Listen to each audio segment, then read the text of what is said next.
యేసుక్రీస్తును గూర్చిన క్రొత్త నిబంధన గ్రంథము. ఆదికాండము 1వ అధ్యాయము. ఆదియందు దేవుడు భూమ్యాకాశములను సృజించెను. భూమి నిరాకారముగాను శూన్యముగాను ఉండెను. చీకటి అగాధ జలము పైన కమ్మిండెను. దేవుని ఆత్మ జలముల పైన అల్లాడుచుండెను. దేవుడు వెలుగు కమ్మని పలుకగా వెలుగు కలిగెను.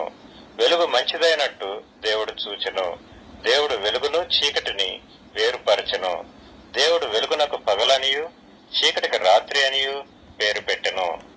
నిర్గమకాండము 1వ అధ్యాయము. ఐగుప్తులోనికి యాకోబుతో వచ్చిన ఇశ్రాయేలీల పేర్లు ఏవనగా రూబేను, షిమ్యోను, లేవి, యూదా, ఇస్సాకారు, జెబూలూను, బెన్యామీను, దాను, నఫ్తాలి, గాదు, ఆషేరు. లేవియకాండము 1వ అధ్యాయము.